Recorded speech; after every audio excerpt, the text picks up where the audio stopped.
বন্ধুরা, আবহাওয়ার পরিবর্তনের সময় ঠান্ডা লেগে সর্দি কাশি হওয়ার সমস্যা একটি কমন ব্যাপার। সঙ্গে সঙ্গে অ্যালার্জির সমস্যা, হাঁচি পড়ার সমস্যা, গলার মধ্যে বারবার কফ জমা, অনেকের ক্ষেত্রে বুকের মধ্যে এতটাই ওয়েট কফ জমে যায়, বারবার কাশি হওয়া সত্ত্বেও সেই কফ কিন্তু ক্লিয়ার হয় না। আর এর জন্য আপনারা করেন কি? প্রাথমিক অবস্থাতেই কিছু অ্যান্টিবায়োটিক্স, এক্সপেক্টোরেন্ট, কফ সিরাপ, এমনকি কিছু অ্যান্টি অ্যালার্জিক ট্যাবলেট আছে যেগুলো আপনারা নিতে থাকেন। এতে কিন্তু আমাদের শরীরে কিছু পার্শ্ব প্রতিক্রিয়া সহ্য করতে হয়, সঙ্গে সঙ্গে সমস্যাগুলোও পিছু ছাড়ে না। কিন্তু আপনারা জেনে আশ্চর্য হবেন, প্রকৃতি আমাদের এমন কিছু ঔষধীয় গুণগুণ সমৃদ্ধ প্রাকৃতিক উপাদান দিয়েছে, যে প্রাকৃতিক উপাদানগুলোর সাহায্যে কিন্তু আমরা এই কমন কোল্ড অ্যান্ড কাফের সমস্যা, কাশির সমস্যা, হাঁচির সমস্যা, অ্যালার্জির সমস্যা, গলার মধ্যে কফ জমার সমস্যা, এমনকি বুকের মধ্যে পুরানো যে ঘর ঘরে কফ জমে থাকে সেই সব কফকেও কিন্তু আমরা খুব সহজেই ক্লিয়ার করতে পারি। এবং মাত্র কয়েকদিনের মধ্যে আপনার এই কফ শ্লেষ্মার সমস্যা থেকে আপনি খুব সহজেই মুক্তি পেতে পারেন শুধুমাত্র কিছু ঘরোয়া উপায়ের মাধ্যমে। আজকে এই ভিডিওর মধ্যে আপনাদের দুটি ম্যাজিক্যাল ঘরোয়া উপায়ের কথা বলবো, যেগুলোর সাহায্যে আপনারা এই যে সিজনাল যে সর্দি কাশির সমস্যা হয়, শুকনো বা ড্রাই কফের যে সমস্যা থাকে, বারবার খুসখুসে কাশি হয়, গলা খুসখুস করে, এই সমস্যা সারতে চায় না, রাত্রে ঘুম আসে না শুকনো কাশির জন্য, অনেকের ক্ষেত্রে বুকের মধ্যে এতটাই কফ জমে যায় অ্যান্টিবায়োটিক্স নেওয়া সত্ত্বেও এই কফ ক্লিয়ার হয় না, সেই সমস্ত ক্ষেত্রেও কিন্তু ম্যাজিক্যাল কাজ দেবে আজকে এই ভিডিওর মধ্যে আপনাদের যে দুটো উপায়ের কথা বলবো। এবং এই যে দুটো উপায়ের কথা বলবো তার মধ্যে একটি আপনাদের লাইভ করে দেখাবো, আপনারা সাইডে ভিডিওস দেখতে পাবেন যে কিভাবে বাড়িতে বসে এইগুলোকে আপনারা তৈরি করতে পারবেন। আর এর জন্য আপনাদের এমন কিছু খরচা করতে হবে না, আপনার বাড়ির মধ্যে এবং বাড়ির আশেপাশে এইসব প্রাকৃতিক ভেষজ উপাদানগুলোকে আপনারা খুব সহজেই পেয়ে যাবেন।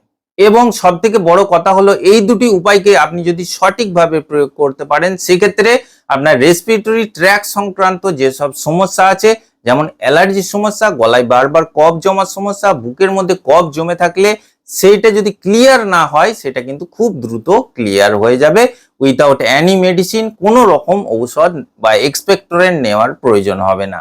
প্রথম উপায়টিকে অবলম্বন করার জন্য আমাদের প্রয়োজন হবে বাসক পাতা, তুলসী পাতা, লবঙ্গ, দারুচিনি, গোলমরিচ, এক টুকরো গুড় এবং 1 থেকে 1.5 চামচ মতো মধু অর্থাৎ হানি।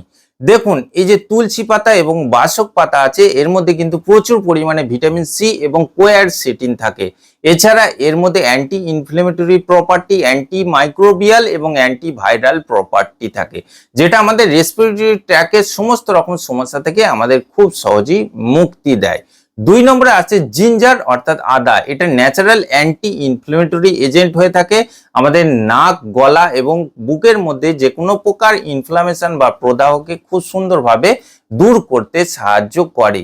3 নম্বরে হচ্ছে ক্লোভস অর্থাৎ লবঙ্গ। এটা ন্যাচারাল এক্সপেক্টোরেন্ট হয়ে থাকে, অর্থাৎ ফুসফুসের মধ্যে যদি কফ জমে থাকে সেগুলোকে খুব সুন্দরভাবে ক্লিয়ার করতে বা তুলে দিতে সক্ষম হয়। এরপরে আসছে দারুচিনি। দারুচিনি আমাদের শরীরের মধ্যে, আমাদের রেসপিরেটরি ট্র্যাকের মধ্যে একটা গরম ভাব এনে দেয়, একটা হিটিং ক্রিয়েট করে, অর্থাৎ ঠান্ডা লাগার ফলে কফগুলো যে জমে যায় বা বসে যায় সেইগুলোকে আস্তে আস্তে গলাতে বা নরম করতে সাহায্য করে। এরপরে আপনাদের বলবো গোলমরিচের কথা। গোলমরিচ কিন্তু ন্যাচারাল ডিকনজেস্টেন্ট হয়ে থাকে। যখন আমরা কফ বা শ্লেষ্মার সমস্যায় ভুগি, তখন কিন্তু আমাদের ফুসফুসের মধ্যে যে এয়ারওয়েজ গুলো আছে সেগুলো টাইট হয়ে যায়, সেগুলো বদ্ধ হয়ে যায়, নাক বন্ধ হওয়ার সমস্যা থাকে, গলার মধ্যে ইনফ্লামেশন হয়, এই সমস্যাগুলোকে ক্লিয়ার করতে বা সাফ করতে সাহায্য করে।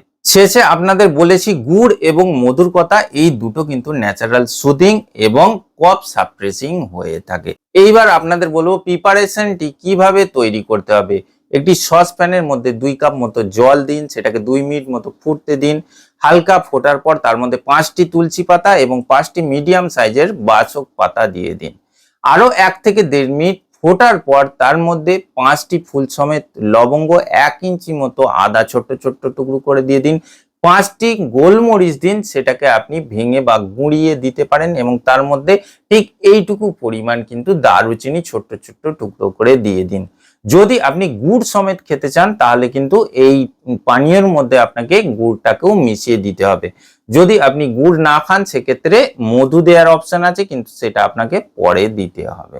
এটাকে 5 থেকে 7 মিনিট ফোটান হালকা আঁচে, যখন এই জলটা ফুটে অর্ধেক হয়ে যাবে এবং এই যে প্রিপারেশন গুলি আপনি দিয়েছেন, ইনগ্রিডিয়েন্ট গুলি আপনি দিয়েছেন, সেইগুলো সব র এক্সট্রাক্ট গুলো যখন জলের মধ্যে মিশে যাবে তখন সেটাকে বন্ধ করে ছেঁকে একটা কাপের মধ্যে ঢালুন এবং জলটা ততটাই ফোটাতে হবে যখন সেটা 2 কাপ থেকে ফুটে 1 কাপ মতো হয়ে যাবে।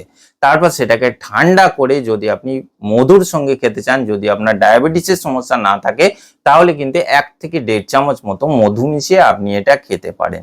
এতে কিন্তু আপনার বুকের মধ্যে যে কফ জমে আছে সেটা খুব সুন্দরভাবে ধীরে ধীরে ক্লিয়ার হবে, গলার কফ পরিষ্কার হবে, অ্যালার্জি, হাঁচির সমস্যা, রেসপিরেটরি ট্র্যাক্ট সংক্রান্ত যে কোনো সমস্যা থেকে আপনি ধীরে ধীরে মুক্তি পাবেন। এটা দিনে 3 বার করে করতে হবে, সকাল, দুপুর, রাত্রি, এবং কন্টিনিউ এটাকে 1 সপ্তাহ করতে হবে। দেখবেন আপনার যে কফ শ্লেষার সমস্যা আছে, শুকনো কাশির সমস্যা আছে বা ওয়েট কফের সমস্যা থাকলে সমস্ত সমস্যা থেকে আপনি খুব সহজেই মুক্তি পাবেন। 2 নম্বর উপায়টিকে অবলম্বন করার জন্য আমাদের প্রয়োজন হবে পেয়ারা পাতা, তেজপাতা, তার সঙ্গে কিছুটা পরিমাণ আদা, লবঙ্গ, দারুচিনি, গোলমরিচ, পাতিলেবুর রস কিছুটা লাগবে এবং তার সঙ্গে মধু লাগবে। প্রথম উপায়ের মধ্যে আপনাদের বলেছি বাসক পাতা এবং তুলসী পাতার কথা।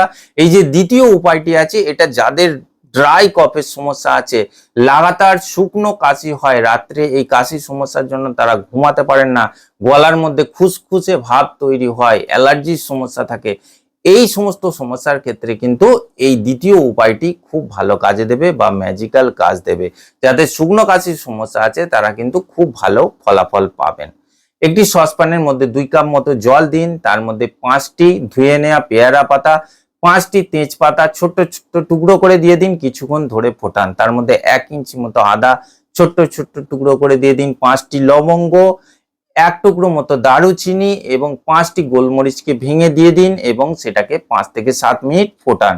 ফোটানোর পর যখন জলটা অর্ধেক হয়ে যাবে সেটাকে ছেঁকে নিন।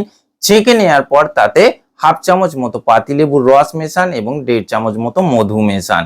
এইভাবে কিন্তু আপনি প্রতিদিন 2 বার করে পান করলে, বিশেষত রাত্রে যদি শোবার আগে পান করেন, রাত্রে যে শুকনো কাশির সমস্যা থাকে সেই সমস্যা থেকে আপনি খুব সহজেই মুক্তি পাবেন। বা আপনার যদি গলার মধ্যে কফ শ্লেষ্মা জমে থাকে নাকের মধ্যে বা বুকের মধ্যে, সেই সমস্ত ক্ষেত্রে মুক্তি পাবেন। তবে এটা স্পেশালি কিন্তু যাদের শুকনো কাশির সমস্যা আছে সেই সমস্যার ক্ষেত্রে খুব ভালো কাজ দেয়। তো বন্ধুরা, আজকে এই ভিডিওর মধ্যে আপনাদের 2টি প্রিপারেশন করা শেখালাম। এই 2টি প্রিপারেশন কিন্তু আপনার রেসপিরেটরি ট্র্যাক্ট সংক্রান্ত বা কফ শ্লেষ্মা জনিত যে কোনো সমস্যা থেকে, অ্যালার্জি, হাঁচি, গলার মধ্যে কফ জমে থাকা, বুকের মধ্যে কফ জমে থাকা, সমস্ত ক্ষেত্রে খুব ভালো ফলাফল দেবে। আপনারা অবশ্যই ট্রাই করে দেখতে পারেন।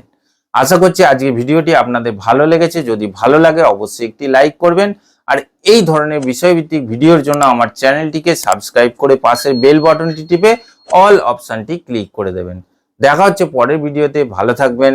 ধন্যবাদ।